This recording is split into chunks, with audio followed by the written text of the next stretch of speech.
Mesdames, Mesdemoiselles, Messieurs, bonsoir. La rédaction de la RTA-OPH, fidèle à ses auditeurs et à ses téléspectateurs, vous propose un dossier spécial, c'est-à-dire une série d'entretiens que nous lançons aujourd'hui avec les associés de l'association de Zolo Amour OPH, permettez la répétition. Et donc aujourd'hui, nous avons un premier qui se présente à nous. Il s'agit de Monsieur Paul-Marie Magloire Mafoy, qui est membre confirmé de l'OPH. La première question sur cette série d'entretiens individuels des associés. Vous êtes Paul-Marie Mafoy ou encore Paul-Marie Magloire Mafoy. Qui êtes-vous? Quelles sont vos différentes fonctions dans l'association de Zolo Amour OPH? Merci, M. Roger Tello. Avant de répondre à votre première question, je veux me faire le devoir de saluer très fraternellement le grand maître de l'OPH, Papa Guillemot Lofassi Kwabo, notre Dieu créateur, pour tous ses bienfaits, pour tous ses privilèges, pour toutes ses grâces qu'il ne cesse de nous accorder. Je profite également de ce plateau pour dire bonjour au président Charles Mekungi Lundu, l'ouvrier infatigable, le président de la Côte BCI, avec tous les membres de la Côte BCI. Un bonjour également au président Tacite Ténor Tombe Kende, président adjoint du Bicopen Bicodec, avec tout le Bicopen. Et je termine donc à saluer tous les associés qui sont présents à Pointe-Noire et pourquoi pas à travers le monde entier. Monsieur Roger Tello, vous venez donc de me poser la question, comme vous venez de le dire. Je suis le frère Paul-Marie Magloire Mafoy, membre confirmé de l'OPH, évoluant à la sous-section OREP 4, section d'arrondissement OREP, à la section de Pointe-Noire. Et pour la petite présentation, ma carrière et les fonctions occupées dans l'association, effectivement, je rentre dans l'association très jeune, et pendant que nous fûmes encore à Brazzaville, dans les années 80, et j'ai évolué à la sous-section 33, communément appelée la sous-section 33 Tatambungu, qui évolue au 31 rue des Martyrs à Poto-Poto. Donc c'est là-bas que j'ai commencé mes premiers pas à l'association de Zolo Amour. Et une fois que j'ai intégré la sous-section, je me suis donc intéressé à l'administration parce que, étant étudiant, nous évoluons tous dans cette sous-section et nous étions beaucoup d'étudiants. Et chaque fois que nous travaillons, nous rendrions toujours compte à la hiérarchie, donc au bureau coordonnateur international. Et donc il est arrivé un moment où le bureau coordonnateur international avait constaté qu'il y a une sous-section qui rendait toujours régulièrement compte de ses activités. Et ils ont donc commencé à regarder qu'est-ce que c'était. Et c'est à la faveur de cela que, en 1987, lorsque le président fondateur demande à ce qu'on rajeunisse l'équipe du BCI dans le cadre du fonctionnement au niveau de Brazzaville, au niveau de la rue de la Mare, et donc le choix avait été porté sur ma modeste personne pour aller renforcer le secrétariat du bureau coordonnateur international de l'époque. C'est donc à ce moment-là que je commence à travailler au secrétariat du BCI, en qualité d'abord de dactylographe, parce qu'il fallait saisir les notes circulaires sur stencil avec la machine mécanique. Oui. Donc c'est avec ça que j'avais d'abord commencé, avant d'intégrer les autres compartiments, de courrier arrivé, courrier départ et autres. Donc ça a été donc mon premier poste que j'ai occupé comme responsable au niveau du secrétariat du BCI, avec tous les anciens qui ont existé à l'époque, qui étaient avec nous, les papas Mpassi Mozembele qui ne sont plus, les papas Ombessa Kabou, les papas Kinkonda Daniel, les Koueti Albert et j'en passe. Et donc j'ai géré le secrétariat de 87 jusqu'à pratiquement en 93. J'y suis resté et j'ai évolué. Et pendant que nous arrivons en 93, il y a eu donc la création par le président fondateur de ce qu'on a appelé les sections communales, communément appelées les sections d'arrondissement, parce que les premières sections sont nées à Brazzaville. Et à l'issue donc des assemblées générales, j'ai été nommé comme étant secrétaire chargé de l'organisation de la section d'arrondissement 3 Poto-Poto, à la tête de laquelle était le président Chitembo André, qui nous a quittés, paix à son âme. Donc, en 1993, je rentre donc comme responsable à la section d'arrondissement 3 Poto-Poto, comme chargé de l'organisation, poste que j'ai cumulé jusqu'en 1994. Et quand il y a eu des petits problèmes au niveau du BCI, au niveau de Brazzaville, problème ayant même entraîné la suspension de certaines structures, et le président fondateur est donc arrivé à mettre en place des structures provisoires. Des structures provisoires qui devaient conduire aux destinées de l'association de Zolo Amour, remplaçant donc les structures définitives qui existaient avant à cause de tout ce bruit qui s'était passé. Et donc, en 1994, lorsque le président fondateur met les structures provisoires, j'ai le privilège d'intégrer ce qu'on appelait à l'époque le Bureau provisoire international, qui jouait maintenant le rôle du bureau coordonnateur international d'antan. Et donc, dans ce bureau, j'ai occupé le poste de chargé de l'administration et des statistiques en 1994. Et c'est ce bureau qui a donc eu l'insigne honneur, sinon l'insigne privilège, d'ouvrir la belle cité du Mont Kare-Kare le 23, 24, 25 décembre 1995. Parce que, entre autres missions qui nous avaient été demandées, c'était réussir l'ouverture de la belle cité du Mont Kare-Kare. Et donc, j'ai été dans ce bureau qui a effectivement ouvert la belle cité du Mont Kare-Kare. Et passant donc, après l'ouverture du Mont Kare-Kare, on a continué en 1995, donc, juste après l'ouverture, les structures définitives sont revenues, parce que nous étions des structures provisoires. Et le provisoire ayant pris fin, on a remis les structures définitives. Et à l'intérieur, on m'avait donné la responsabilité de gérer la commission culture et art du BCI, dans la nouvelle structuration, donc la structuration définitive. Et nous avons encore évolué quand nous sommes arrivés en l'an 2000. En l'an 2000, soucieux du fonctionnement des sections d'arrondissement qui venaient d'être créées, et à Brazzaville, et à Pointe-Noire, et à Nkayi, et à Dolisie, le président avait mis donc un bureau coordonnateur de sections d'arrondissement du Congo et du monde entier. À la tête du bureau était le frère Fourga Alphonse, qui est à Brazzaville, et dans ce bureau, j'étais le chargé donc de la communication et des relations extérieures, dans le bureau coordonnateur des sections d'arrondissement du Congo et du monde entier.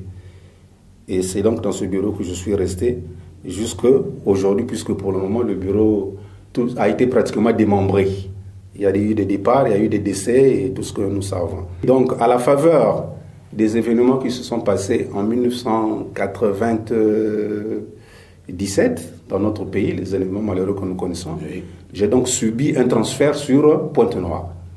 J'ai donc été obligé de quitter Brazzaville. Donc une sorte d'affectation ou mutation? Mutation, pour venir m'asseoir donc à Pointe-Noire.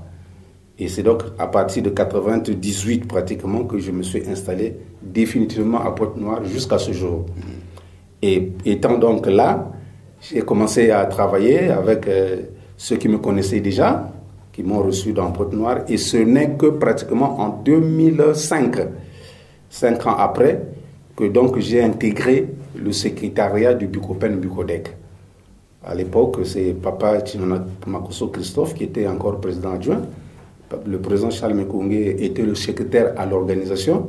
Donc j'ai intégré le secrétariat du Bukopen Bukodek, dans lequel j'ai évolué et dans lequel j'évolue jusqu'à ce jour, avec les fonctions de secrétaire permanent du bureau coordonnateur des sections de Pont-Noir et du Kouilou et responsable du secrétariat du Bukopen Bukodek jusqu'à ce jour.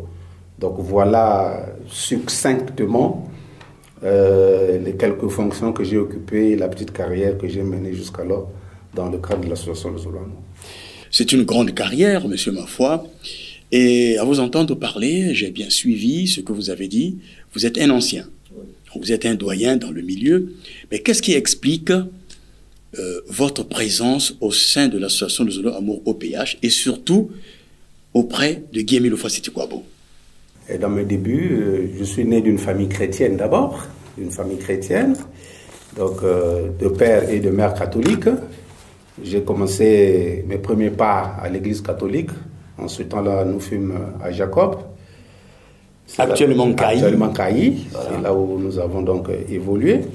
J'ai évolué à l'église, j'ai traversé toutes les étapes, comme on le dit vulgairement, tous les sacrements. Les sacrements. Tous les sacrements, depuis la première communion, le baptême, la confirmation, jusqu'au scapulaire.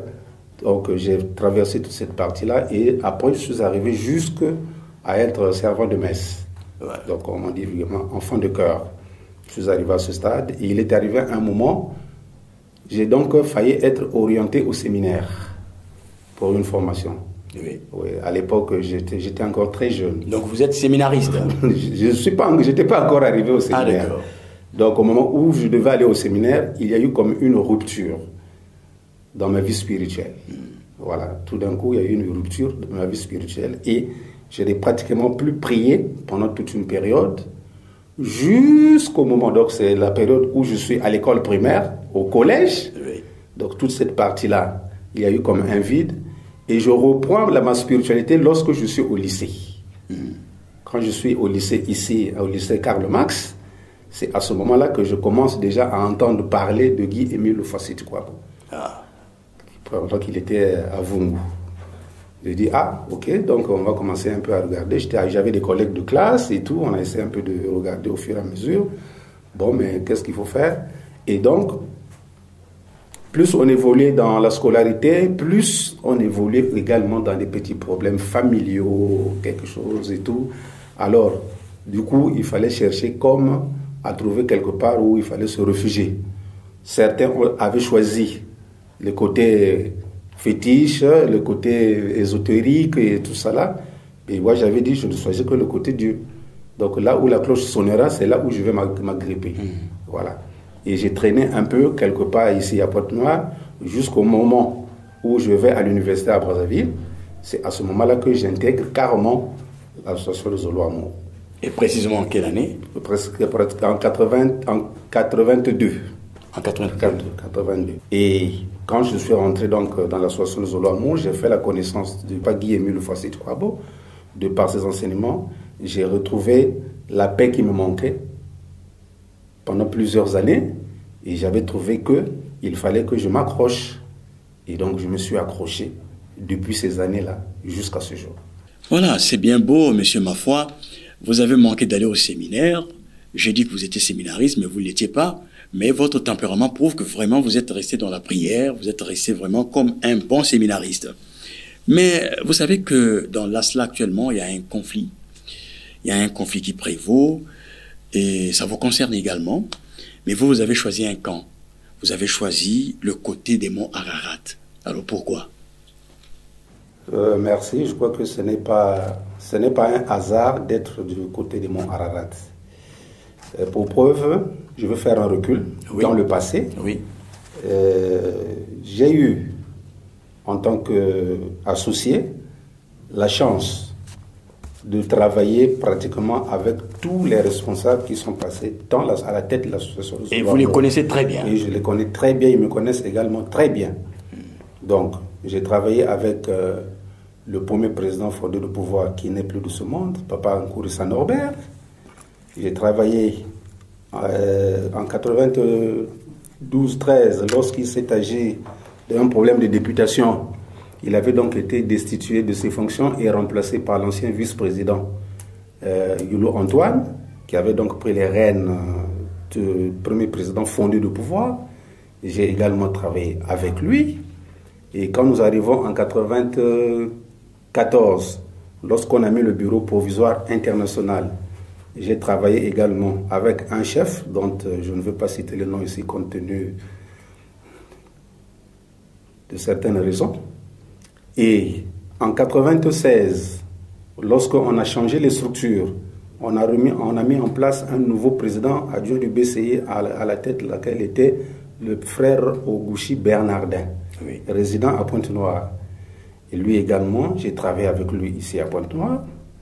Et avec celle qui le secondait, maman Kéla Maongo Caroline, qui était alors première vice-présidente, qui après est devenue présidente adjointe fondée du pouvoir.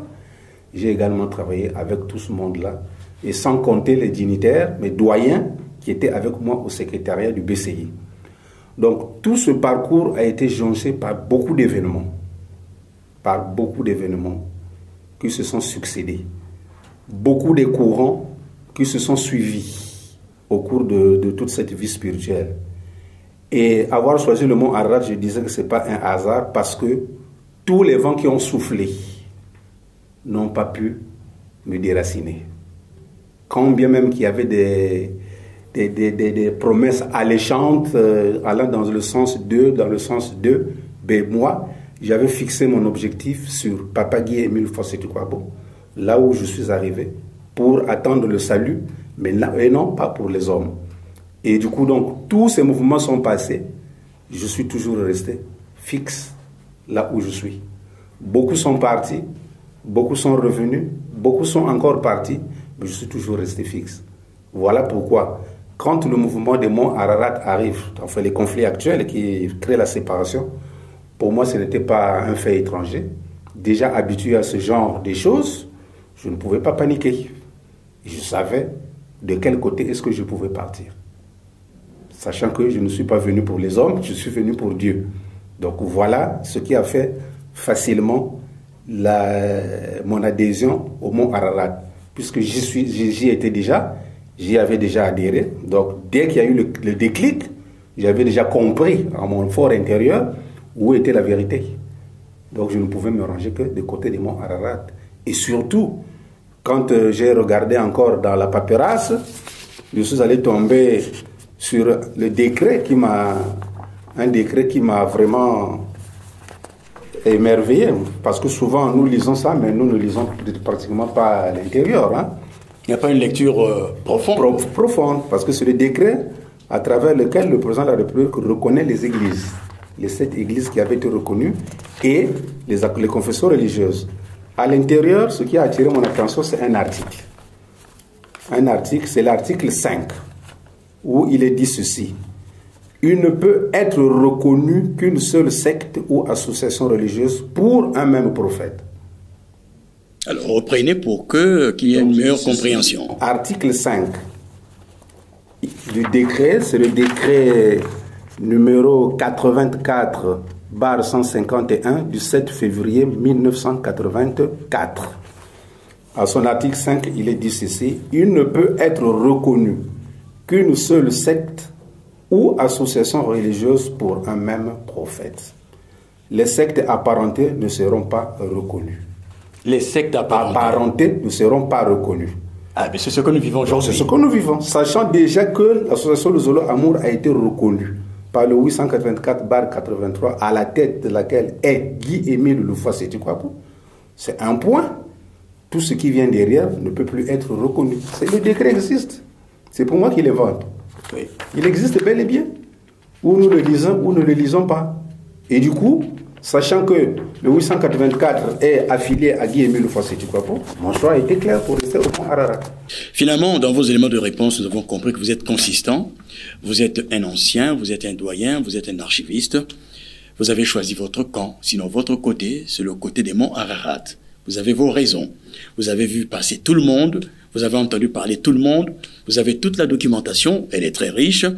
Mais alors, le conflit qui existe aujourd'hui, le conflit qui perdure, monsieur Mafoua, finalement, quel est votre regard par rapport à ce conflit? Lorsque je regarde ce conflit, c'est avec un pincement de cœur. Avec un pincement de cœur, parce que en tant qu'enfant de Dieu, on ne serait pas arrivé à ce stade. On ne serait pas arrivé à ce stade, mais si nous sommes arrivés, c'est parce qu'il y a eu des intérêts personnels qui ont primé sur les intérêts généraux de l'association. Ce qui me réconforte, c'est les paroles de Papa Guy Émile Fossey Tukwabo, oui, qui à l'époque, à l'ouverture du Mont Karikari, lorsqu'il faisait la classification entre les enfants de Dieu, les enfants de Satan, les serviteurs de Dieu, les serviteurs de Satan, il nous avait dit ceci, que cette lumière qui a été implantée au Mont Karikari, il restera éternellement. Aucun humain ne pourra l'éteindre, aucun humain ne pourra faire de telle sorte que cette lumière ne luise pas. Mais bien au contraire, cette lumière vous mettra à nu, mettra tous vos comportements, tous vos mauvais agissements, toutes vos mauvaises pratiques à nu. Et c'est ce que nous constatons maintenant. Oui. Je constate que c'est la parole de Papa Guy-Émile Fossey-Tukwabo qui est en train de s'appliquer. Parce qu'à travers ce conflit, nous avons vu maintenant qui est qui ressemble à quoi, qui est venu pour quoi, et ainsi de suite. Donc c'est bien dommage, mais vraiment c'est ça qui me réconforte. Mais c'est vrai, monsieur Mafoy, vous êtes un archiviste, vous êtes documentaliste en même temps, mais vous avez participé à plusieurs travaux de conception des documents. Donc vous les avez saisis, on vous a mis en mission, vous avez convoyé, vous êtes parti dans tous les milieux pour regarder comment faut-il régler, trouver des solutions pour ce conflit. Alors, il y a des supports. Vous avez beaucoup de supports, soit support audio, soit support papyrus. Mais quelle est donc la place du support dans ce conflit? Merci une fois de plus, monsieur Roger Tello. Comme vous venez de le dire, j'ai fait partie, avec la complicité de Papa Charles Mikungi Lundu, comme qui dirait l'acteur principal, dans la saisie de tous les documents. J'étais en train de m'amuser, je crois il y a quelques jours, quand j'ai regardé un travail colossal, parce qu'il fallait de la réflexion de l'autre côté, il fallait saisir, il fallait tout. Et quand j'essaie de faire un petit point, je me suis retrouvé à plus de 300 correspondances et documents écrits et déposés par-ci par-là concernant le conflit qui prévaut dans notre association. Vous les avez convoyés, transmis? Transmis plusieurs fois. C'était un véritable ballet diplomatique. Ah ben très bien. Ah ben, ça a été vraiment vous êtes au centre de tout ballet dans diplomatique. Maître Mbama m'appelait même ambassadeur plénipotentiaire. Ah ben, très bien, vous le méritez. Parce qu'il fallait passer à gauche, il fallait passer à droite, il fallait transmettre les documents. Plusieurs documents ont été transmis. Donc, les supports ont une place capitale. Très capital. Parce qu'au regard de tout ce qui avait été déposé, si les gens pouvaient avoir une analyse objective, le conflit se serait arrêté. Mais malheureusement, nous avons connu des petits couacs qui ressemblaient à quoi? Chaque fois que vous allez déposer un document, derrière, les autres passaient pour les retirer. Donc ils avaient mis un circuit tellement compliqué qu'il y a des documents qui étaient déposés mais qui n'arrivaient jamais à destination. Donc à l'intéressé, par exemple, au supérieur qui devait les recevoir. Et du coup, il y avait comme des rebondissements. Il fallait encore repartir, changer de système, redéposer à tel endroit, à tel autre endroit, et ainsi de suite. Donc voilà, en tout cas, les supports, c'est quelque chose de capital, parce que dans tout élément, dans quelquefois, quel que soit là où nous pourrons partir, dans d'autres cieux, sous d'autres cieux plutôt, on appelle ça des preuves. C'est des preuves. Voilà. Les supports, c'est des preuves. Et le côté Ararat a des preuves. Et le côté Ararat a des preuves tangibles que personne ne peut discuter. Mais c'est la raison pour laquelle, M. Mafoy, que l'autre camp ne peut pas s'exprimer de façon concrète. Et pourquoi? Mais bien sûr. Mais puisque lorsque vous regarderez sur le terrain. Je vais prendre un exemple. J'ai eu, dans mes multiples balades, je me suis retrouvé à plusieurs reprises dans la Bouenza. Donc, pour une confrontation avec des gens, avec l'autre côté. Mais quand il s'agissait de déposer des supports, ils n'avaient aucun support. Le seul support qu'ils déposaient, c'était leur récépissé. C'était le seul support qu'ils branchaient. Le récépissé 004.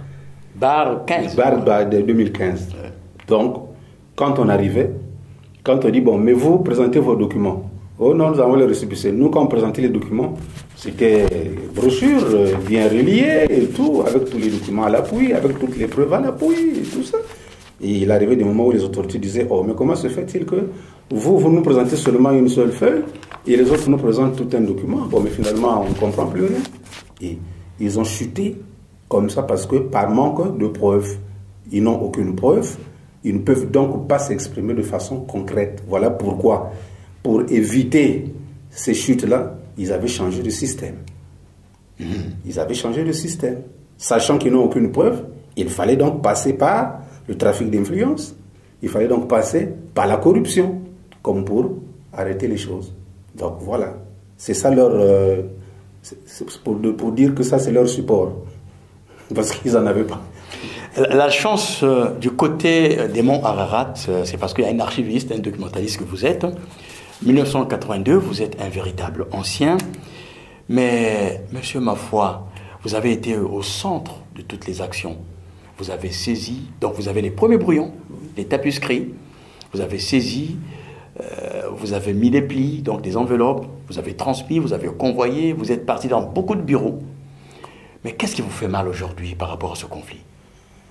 Vraiment, ce qui fait mal dans le traitement de ce conflit, c'est on a l'impression de ne pas être en face des professionnels. Donc, ce qui me fait très mal, c'est le manque de professionnalisme dans le traitement de ce dossier. Le véritable traitement. Le véritable traitement, le traitement de fond. Parce que sur la base de tous les supports qui ont été déposés, il suffisait de les consulter de fond en comble. Je crois que le traitement accordé à ce conflit ne serait pas celui auquel on assiste aujourd'hui. Mais nous avons compris, c'est comme si les gens ne sont jamais à l'école, comme s'ils ne sont jamais allés à l'école. Bon, on commençait comme à l'habitude de dire le grand maître, la Bible à l'envers, donc c'est comme si on commençait à lire les textes à l'envers. Quand les textes sont là, on n'arrive plus à les interpréter et même à les expliquer correctement. Et tout. Donc, ce qui fait mal, vraiment, c'est les plusieurs interprétations que chacun a eu à faire sur ce conflit. Parce qu'on ne peut pas admettre. Nous sommes quand même dans des tribunaux. Moi, je me dis, en matière juridique, lorsqu'une situation commence par une juridiction inférieure, elle se termine à la juridiction supérieure.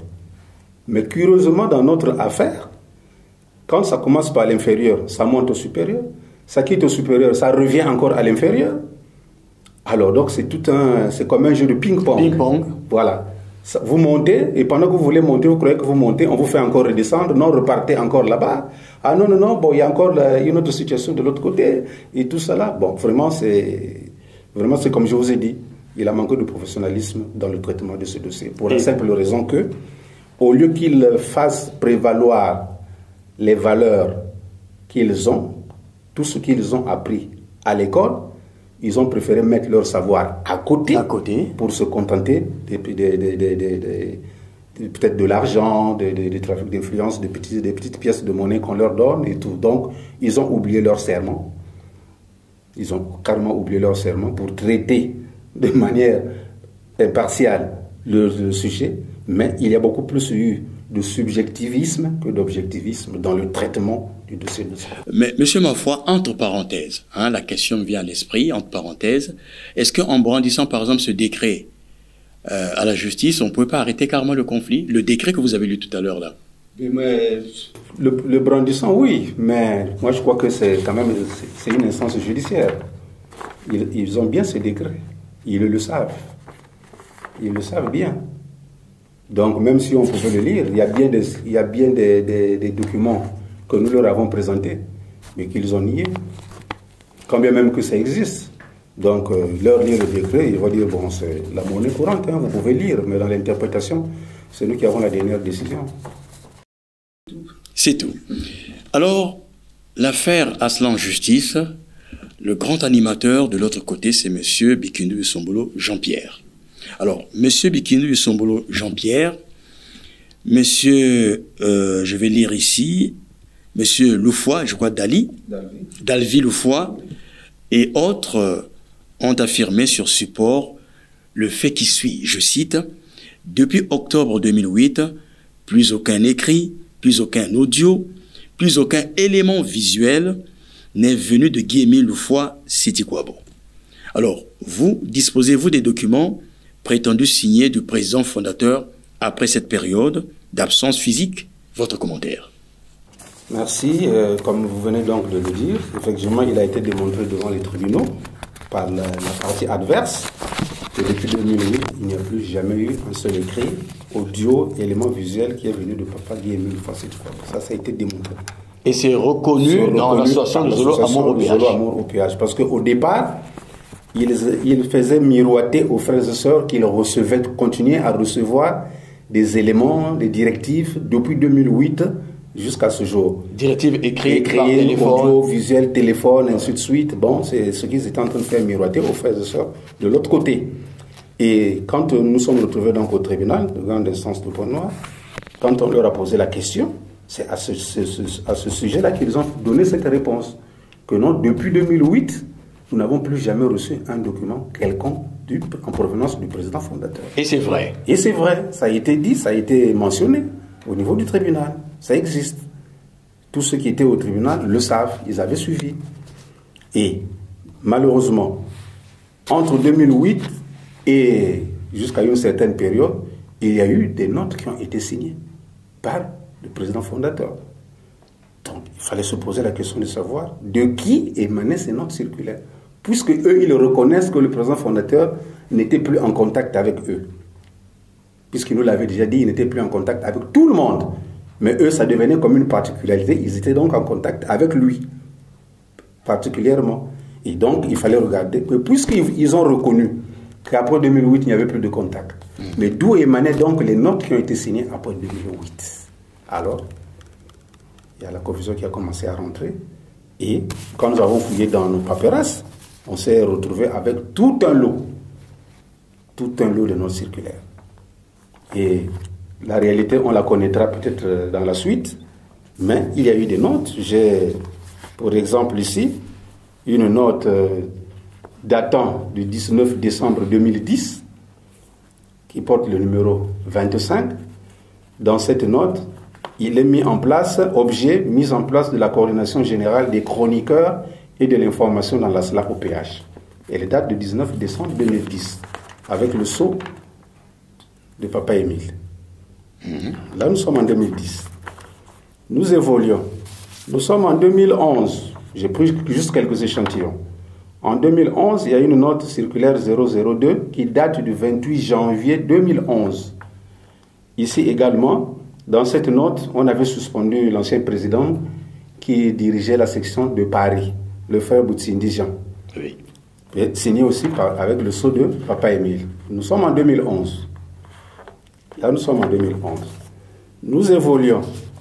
En 2012, il y a également une note qui date du 15 décembre 2012, note circulaire 02, où il y avait une nomination. Donc, on avait mis en place le bureau coordonnateur de l'Afrique de l'Ouest. Donc, des frères et sœurs qui devaient coordonner les activités au niveau de l'Afrique de l'Ouest.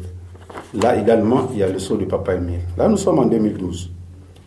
Et il y avait une particularité, c'est que chaque fois que nous arrivons en fin d'année, le grand maître avait toujours l'habitude de nommer les officiants pour l'année qui suivait. Donc, pour toutes les cérémonies qui devaient se passer dans l'association Zolo-Amour sur le plan mondial. Et donc, ici, nous avons un calendrier, c'est le programme de célébration des fêtes internationales de l'année 2012. Oui. Et donc là, on a cité tous les officiants de toutes les fêtes, depuis Malakiman Foumou jusqu'à la fête de décembre. Là également, il y a le sceau de Papa Émile, en 2011. Nous évoluons et là où le bas avait blessé, c'est donc la fameuse note 01 de 2013 que vous avez notamment commentée dans les dossiers de la rédaction, dans laquelle on conférait la signature à M. Lukindo Bissombolo Jean-Pierre. La note qui datait du 26 décembre 2013, qui a fait couler beaucoup de salive, beaucoup d'encre jusqu'à ce jour. Tout c'est pour dire que tout ça, c'est rentré dans le faux. Et nous avons aussi ici un autre programme de célébration des fêtes 2013, de 2014 plutôt. Là également, il y a le sceau de Papa Guillaume le Fassit. Donc, au regard de tout ça, nous nous sommes rendus compte qu'il y avait comme un groupuscule qui donc s'était retrouvé pour organiser, comme on dit vulgairement, un hold-up de l'association, parce qu'on ne pouvait pas accepter qu'en l'absence du président fondateur, vous permettez de signer des documents, mais en mettant sa griffe. Faux usage de faux. Il y a eu faux usage de faux. Et si ça a été fait, c'est à quel but, à quelle fin? C'est à quelle fin? Mais lorsque nous poursuivons nos investigations, c'est tout simplement dans le but de récupérer l'association de Zolo Amour au PH. Mais ça, c'est seulement quelques cas précis que je vous ai montré pour dire qu'il y a vraiment beaucoup de flou qui s'est produit entre 2008 et maintenant dans la note. Ça, c'est encore les notes, parce qu'elles sont écrites. Mais si nous rentrons dans la gestion, vraiment, c'est chaotique. Je l'ai dit en amont, M. Mafwa, vous êtes un véritable archiviste, documentaliste. Vous êtes vraiment un cœur pour l'association de Zolo Amour, notamment le côté des monts Ararat. Vous avez la paperasse, vous avez des preuves, donc des supports audio, audiovisuels. Vous avez tout, et vous-même qui êtes ancien depuis 1982, vous avez voyagé, vous avez transmis les documents, saisis, etc., etc. Alors, la grande question, pourquoi pensez-vous que les monts Ararat sont du côté de la vérité? Bon, la question est toute simple. Comme je l'ai dit au départ, si les monts Ararat sont du côté de la vérité, c'est tout simplement parce que les monts Ararat font la volonté de Papa Guy Émile Lufwasi Kwabo. Depuis que les conflits sont tombés, vous remarquerez, vous avez quelquefois la chance de venir assister, de faire des reportages, là où nous sommes, dans des séances, dans les cérémonies et tout. Vous remarquerez que les monts Ararat, c'est le seul côté qui est en train de poursuivre le but de l'association. Malgré les tribulations, malgré les tracasseries, malgré, les monts Ararat sont restés debout, derrière Guy Émile Lufwasi Kwabo. Vous ne verrez pas de l'autre côté des gens se préoccuper des réalisations de l'association de Zolo Amour. Non, ce n'est pas leur problème. Mais par contre, les monts Ararat, malgré toutes les tergiversations, le mont Ararat s'est fixé les objectifs, c'est de respecter, de suivre les directives de Papa Guy Émile Lufwasi Kwabo. Voilà pourquoi vous verrez que les monts Ararat se battent à continuer à vulgariser les vérités divines de l'heure, à travers les médias, à travers les cérémonies et tout. C'est dans ce souci. C'est dans ce souci. Et vous connaissez que le mont Ararat, comme on le dit toujours, le mont Ararat, c'est le lieu où le bateau de Noé avait échoué. Oui. Et quand vous arrivez au siège interdépartemental, le mont Ararat, on dit que, vous voyez la pancarte, on dit lieu de repeuplement de la terre. Et donc, si les monts Ararat sont du côté de la vérité, c'est parce qu'ils sont dans la continuité des enseignements de Guy Émile Lufwasi Kwabo.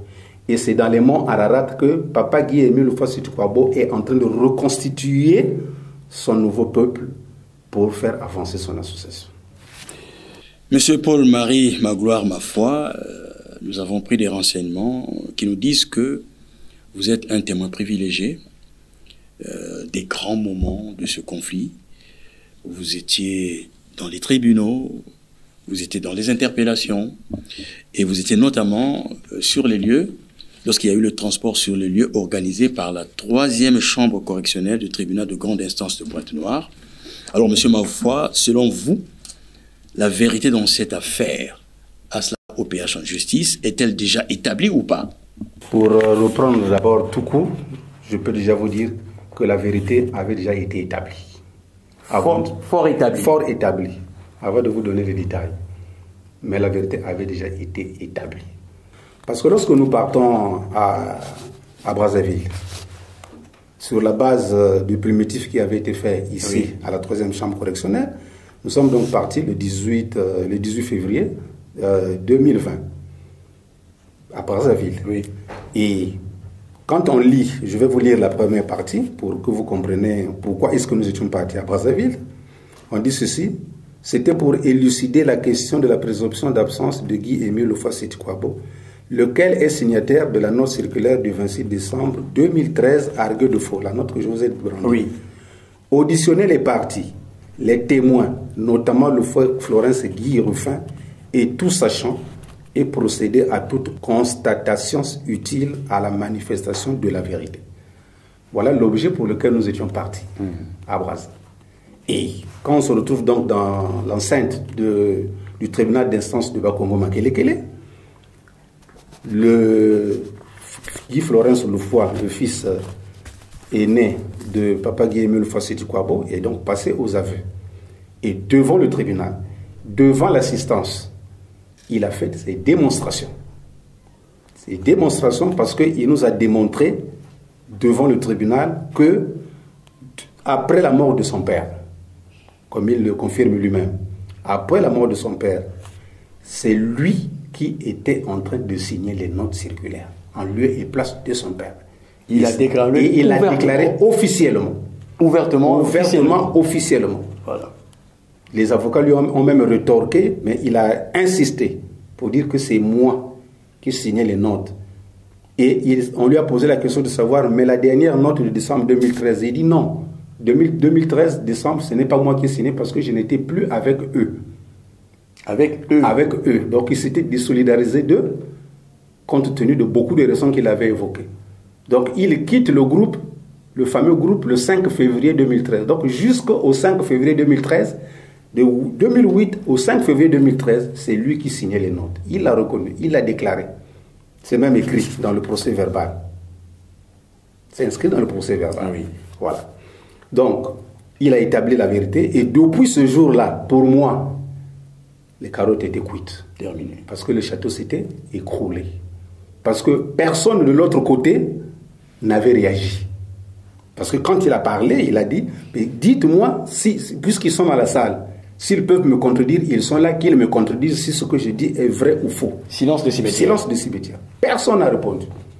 Et du coup, nous avons compris que tout était terminé et que la réalité était là. On avait déjà vu quelle est cette machination qui se passait. Donc, après 2008, toutes les notes qu'ils ont pondues, jusqu'à arriver à la note de 2013, c'est ce que nous avons vécu. Et donc, à partir de là, quand vous remarquerez même, quand je dis c'était comme un petit scénario, je vais vous lire quelques extraits là. Quand Maître Lindé, qui était leur avocat, pose la question de savoir qu'en est-il de la présomption d'absence de votre père. Le fort Florence Guy Ruffin dit quoi? Sur la présomption d'absence de papa, je peux dire qu'effectivement ce dernier est mort à Kinsoundi et enterré. Ça, c'est lui qui le dit. On pose la même question à sa petite sœur.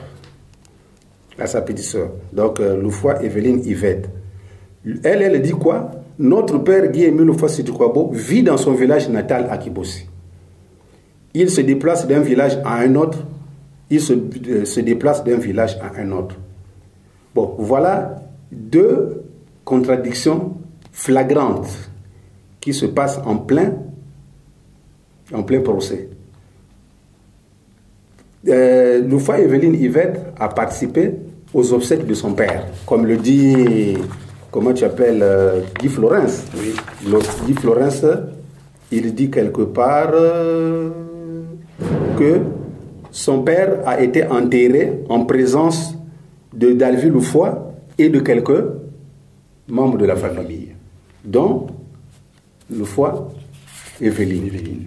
Mais quand on leur pose la question sur la présomption d'absence, l'un confirme le décès et l'autre ne confirme pas le décès. Puisqu'elle tient mordicus, elle dit, quand on dit, le tribunal pose la question à Dame Loufoua Evelyne sur la présomption d'absence de Guy-Émile Fosseti Kouabo, et elle dit, je vous réaffirme. Donc là, on lui repose la question pour une deuxième fois. Oui. Je vous réaffirme qu'il se trouve dans son village natal à Kibossi et se déplace d'un village à un autre quand il veut.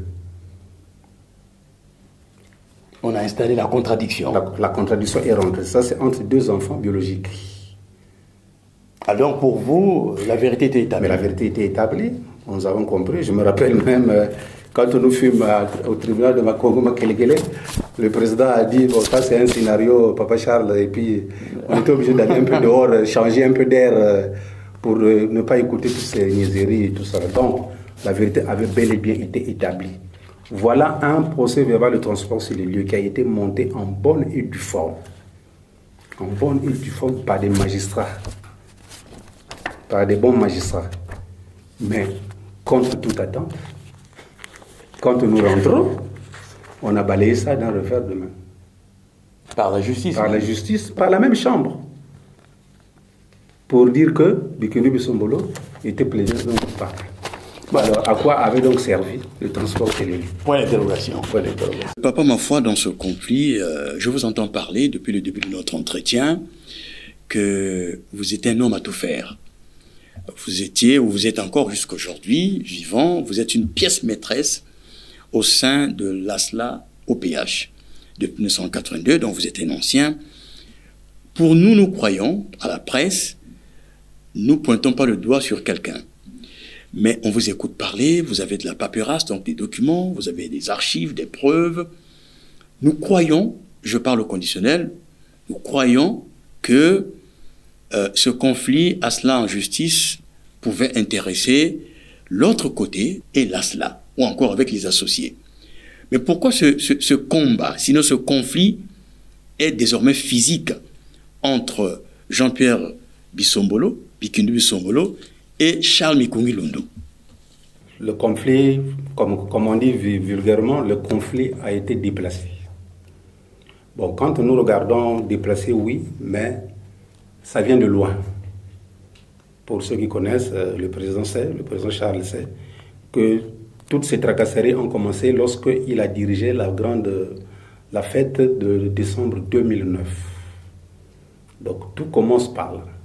Décembre 2009. Oui. C'est là où commencent tous les problèmes. Donc depuis l'époque, il a commencé à subir certaines attaques. Même pendant qu'il dirigeait la séance en plein 2009, il a subi des attaques en plein sanctuaire, qui avaient même fait créer quelques énervements, des remous, des regrets, quoi. Des regrets. Donc, mais ça ne s'était pas arrêté là. Ça veut dire que 2009 n'était que le début d'une procédure, sinon d'un processus qui devait se terminer par quoi? Par écarter le président Charles Mikungi Lundu des affaires de l'association de Zuluano. Par le même côté toujours. Toujours par le même côté. En ce moment-là, nous étions tous ensemble. Et parce que ceux qui ont attaqué le président Charles Mikungi Lundu, c'est ceux qui se retrouvent de l'autre côté maintenant. Donc c'était un noyau dur. C'était un noyau dur qui était en train de se constituer au fur et à mesure. Et tout ça, Charles Mikungi Lundu était au courant. Il était au courant puisque l'avantage des monts Ararat, c'est que le président Mikungi tenait toujours informer les frères et sœurs de ce qui se tramait et de ce qui pourrait arriver. Donc il était en train de préparer le moral des frères et sœurs. Donc il était visionnaire déjà. Déjà, parce que même quand il s'est agi d'aller l'enlever à Madingu, il avait déjà préparé les frères et sœurs. Que pendant qu'on parle, on va lire ma note.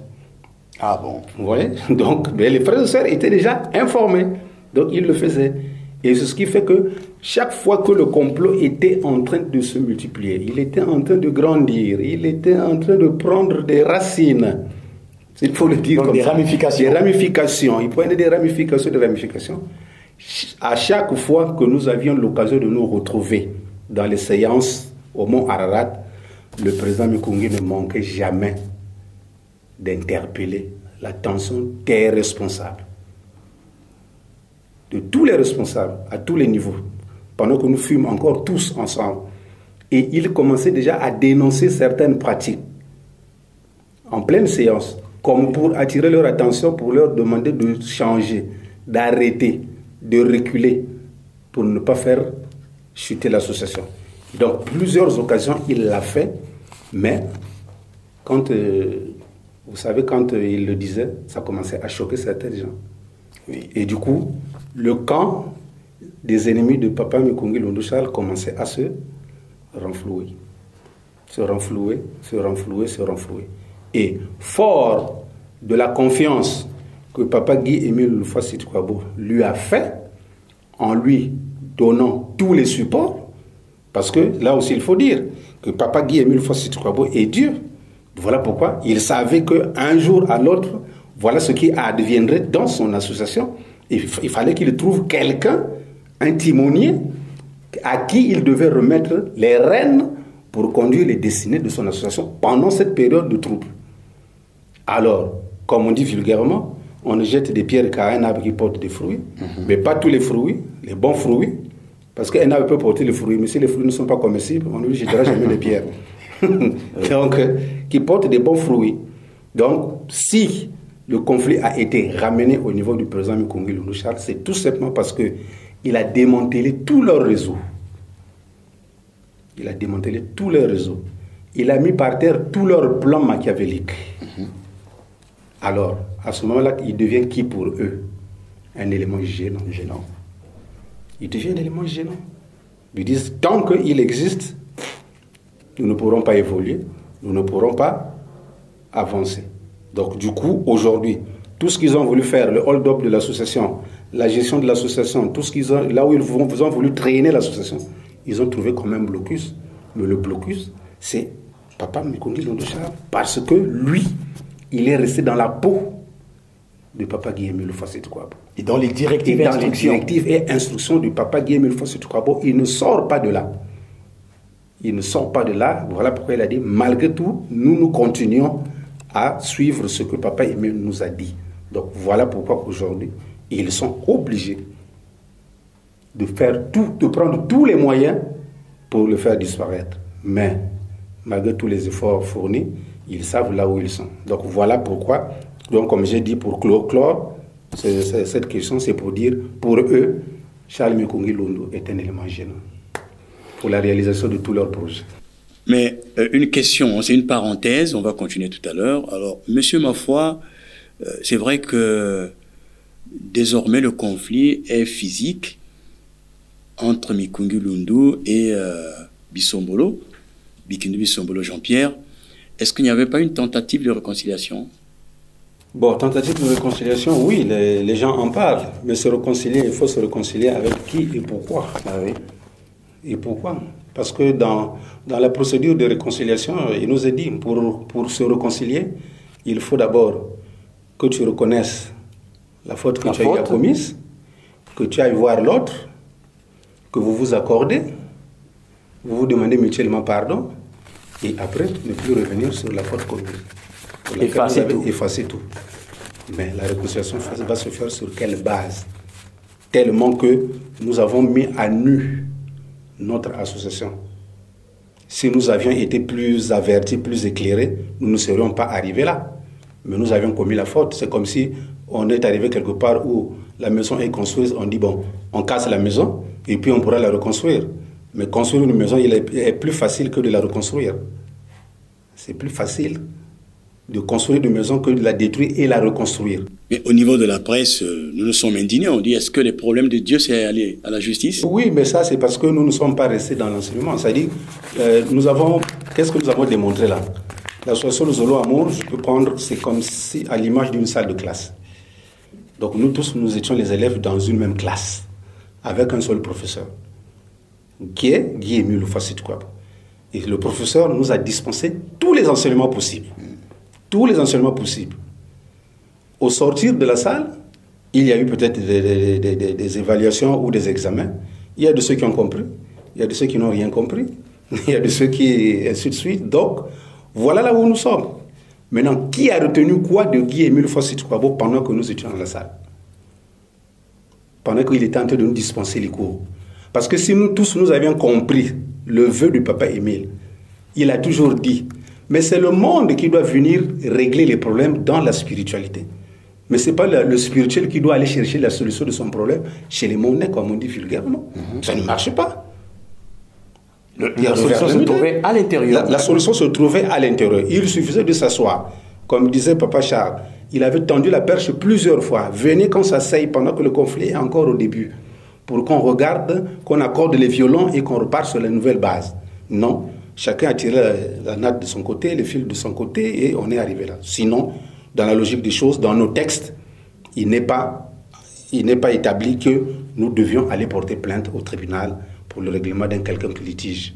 Mais s'ils l'ont fait, c'est tout simplement parce qu'ils avaient à atteindre quelqu'un, oui. Charles Mikongi Londo, parce qu'il fallait le salir sur tous les plans. Voilà pourquoi ils ont porté plainte. Mais ne sachant pas que, en portant plainte à Charles Mikongi Londo, c'est à Dieu qu'ils ont porté plainte. Parce que lui, il a été mandaté par Guy Émile Lufasset Kwabo. Donc du coup, il n'est pour rien dans cette scène. Voilà pourquoi vous avez vu, au dernier moment, il y a eu l'Assemblée générale qui a demandé que tous les frères et sœurs maintenant vont répondre pour leur affiliation au 884/83 partout là où on appellera maintenant l'association pour les problèmes de tribunaux, c'est tous les associés qui doivent partir. Au lieu que ce soit le seul individu, Papa Mikongi Lundu Charles. Si nous étions caricaturistes dans un journal de la presse écrite, on pouvait dire Charles Mikongi Lundu, véritable barrage. Voilà. Et donc, vous travaillez avec lui, monsieur Mafoua. Faisons comme à l'école, dans une salle de classe. Voici Charles Mikongi Lundu. Vous priez avec lui, vous êtes dans l'ASLA OPH. Un commentaire sur lui. Bon, commentaire, oui, je peux me le permettre. Bon, je ne ferai peut-être pas le culte de la personnalité, parce que Papa Mikongi Lundu Charles, je l'ai connu depuis Brazzaville. Oui. Oui, à l'époque, il était encore à l'association 6, Mukondo, pendant que nous fûmes à l'association 33 à Poto Poto. Et puis je l'ai connu également pendant que il était, parce que je vais vous dire qu'il était un grand sketcheur. Oui, il était un grand sketcheur et il a joué le rôle de Jésus dans le sketch, tel que vous le voyez. Il l'a fait. Le rôle de Jésus. Le rôle de Jésus. Il a joué le rôle de Jésus dans les sketchs. Dans les sketchs pendant que nous fûmes à Brazzaville. Et je l'ai côtoyé aussi à un moment. Après, il était venu sur Pointe-Noire lorsqu'il est passé à la commission biblique. Oui. Voilà, parce que il a été aussi un élément de la commission biblique. Voilà pourquoi vous le sentez un peu à l'aise dans les paroles bibliques et tout. Donc c'est ça. Une prise de parole publique facile. Facile, voilà. Donc il a été comme ça. Et puis après, il est arrivé à Pointe-Noire en tant que chargé de l'organisation. C'est là où, quand je suis arrivé, j'ai également fait ça. On a continué, parce qu'on se connaissait déjà. Et après, on a travaillé. Mais ce que je peux dire de lui, c'est que c'est quelqu'un d'exceptionnel. Exceptionnel pourquoi? D'abord, c'est quelqu'un qui se soucie du bien des autres. Il se soucie du bien des autres. C'est-à-dire qu'il met ses propres intérêts en arrière pour les intérêts des autres en avant. Donc, il a toujours le souci de ne pas voir les gens souffrir. Il a toujours ce souci ardent de venir en aide à quelqu'un qui est dans les souffrances, pour le faire sortir de la souffrance. Vraiment, c'est ce caractère qu'il a. Et vous l'avez vécu? Et je l'ai vécu, je le vis jusqu'aujourd'hui. Il a toujours été sensible, très sensible, dans les problèmes sociaux. Vraiment très sensible, que ce soit les problèmes sociaux, sanitaires, quoi, vraiment, il n'a jamais lésiné sur les mots, il n'a jamais lésiné sur les moyens, quand il faut venir en aide à quelqu'un, dans quelques circonstances que ce soit.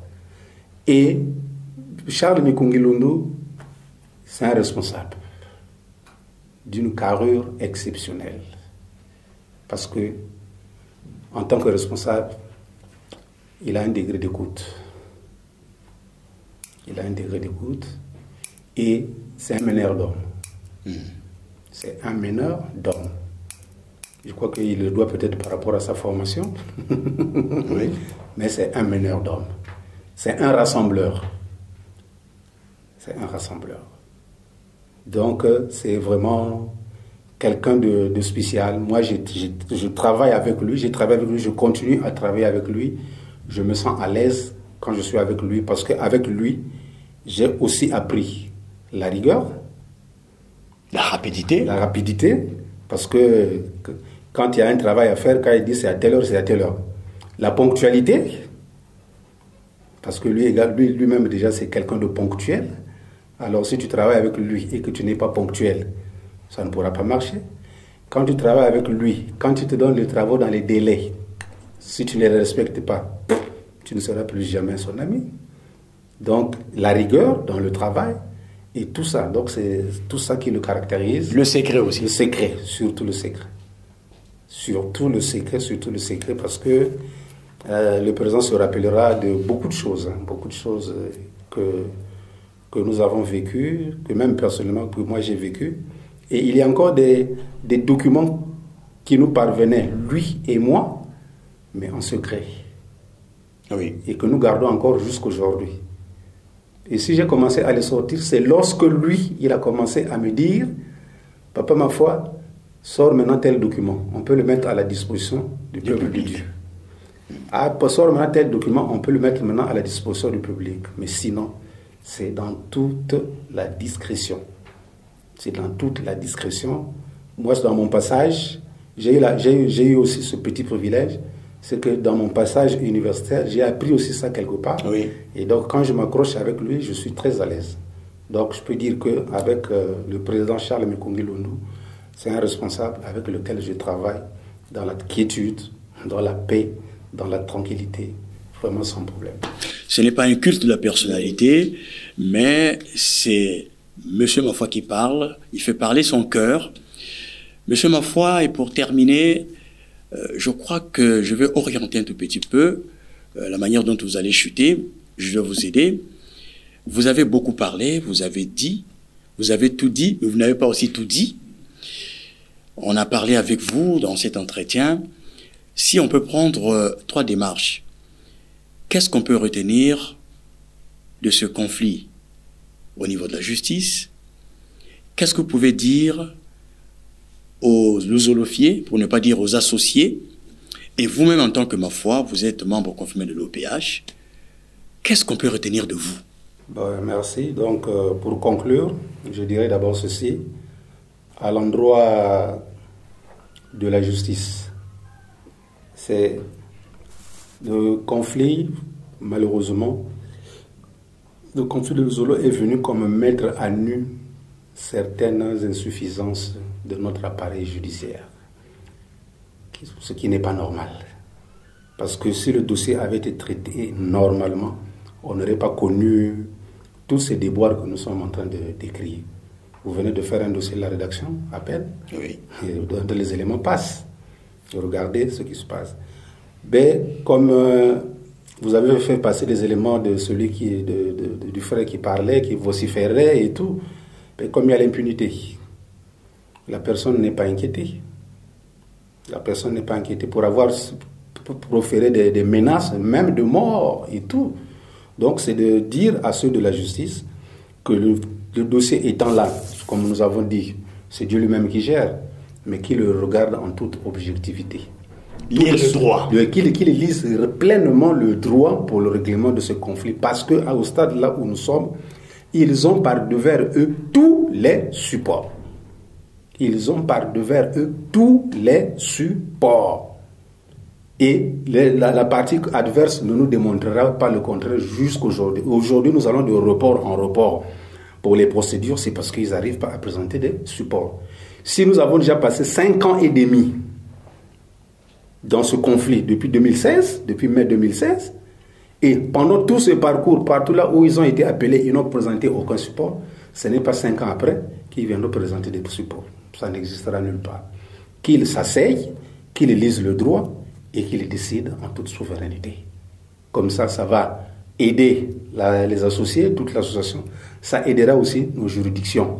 Parce que avec tout ce ping-pong qui se passe entre les différentes juridictions, balade d'ordonnance ici, réquisition par ici, réquisition par là, et tout, vraiment ça n'honore pas notre justice. Ça ne marche pas. Quant aux frères et sœurs des monts Ararat, tout ce que je peux leur dire, c'est de s'affermir dans les monts Ararat parce qu'ils n'ont pas fait un mauvais choix. Ils n'ont pas fait un mauvais choix. Ils sont derrière Papa Guy-Émile Loufoua-Siti-Kouabo. Et c'est lui qu'on nous suivons, donc ils doivent se maintenir. Qu'ils ne se fassent pas perturber au dernier moment. Nous sommes dans une pirogue qui a quitté une rive et qui est en train de traverser le fleuve pour arriver à l'autre rive. Donc il faudra éviter qu'on se noie juste avant l'arrivée de l'autre rive. Parce que là où nous partons, c'est là où nous aurons toutes les récompenses. Et il y aura toute la grande joie. Et je crois que par la suite, on trouvera que ça deviendra comme une histoire qu'on va compter. Oui. À tel quand nous étions, voilà, on a été ceci, on a été cela et tout. Mais nous sommes dans la victoire, nous sortirons toujours dans la victoire. Donc, que les frères et sœurs se maintiennent dans la prière, que les frères et sœurs raffermissent leur foi, qu'ils ne soient pas perturbés par quoi que ce soit qui peut arriver à côté pour leur divertir dans leur foi. Je profiterai aussi pour parler aux autres, nos frères et sœurs de l'autre côté, que je crois qu'au regard de tout ce qui précède, vous êtes en train de voir tout ce qui se passe. Les responsables qui sont les vôtres vous ont miroité qu'il devait vous présenter des documents, vous devez vous présenter des supports, vous devez vous présenter ceci, vous devez vous présenter cela. Papa nous a appelé au téléphone, papa nous a écrit, papa nous a fait ceci, papa nous a... Ces supports-là ne vous ont jamais été présentés. Mais malgré ça, vous vous êtes maintenu seulement à les suivre parce qu'il y a quelque chose qui vous lie avec ces gens-là. Revenez au sentiment, revenez au carrefour, revoyez les enseignements du papa Guy-Émile Houphouët-Boigny. Qu'est-ce que ça dit pour que vous reveniez dans sa pirogue, dans son bateau que lui-même il est en train de conduire pour que vous n'alliez pas à la perte. Ça, c'est ce que je lance comme appel à tous les frères et sœurs qui sont de l'autre côté. Il y a encore le temps et rien n'est perdu. Demain, après-demain, il pourra avoir la réconciliation. Mais avec la nudité de notre association que nous avons mise sur terre, est-ce que ces responsables-là seront capables de revenir? Seront-ils capables de revenir? Mais qu'adviendra-t-il aux frères et sœurs qui sont allés, qui les ont suivis par enthousiasme? Qu'adviendra à ces frères et sœurs-là qui sont allés par enthousiasme chercher à les soutenir, à soutenir la vérité alors que c'était le faux? Et du coup, on s'éloigne de la vérité et nous risquerons de perdre notre salut. Donc, quant à moi-même, pour terminer, je suis là, comme vous le savez, comme disent les autres dans d'autres cieux, debout, accroché. Je resterai debout, accroché, tel que je l'ai dit dans mes exposés précédents. Je resterai là jusqu'à la fin des temps, imperturbable. Et je crois qu'avec l'aide de Dieu, nous avancerons tous. Infiniment merci, Monsieur Mafoy, d'avoir accepté de venir sur notre plateau de la RTA-OPH. Chers téléspectateurs, nous avons ouvert un dossier, nous avons ouvert des séances d'entretien individuels avec les associés pour cette affaire ASLA-OPH en justice. Le lancement a été donné et le choix fait par la rédaction de la RTA-OPH, c'est Monsieur Mafoy, qui est un véritable archiviste, un documentaliste. Ce n'est pas par pur hasard que nous l'avons choisi. Il devait donc être disposé et disponible à ouvrir ces entretiens parce que c'est un archiviste, parce que c'est un livre, parce que c'est un document sonore, c'est un document audiovisuel. Il est un tout. Alors, chers téléspectateurs, rendez-vous pris pour le deuxième entretien avec un autre associé. Bonsoir.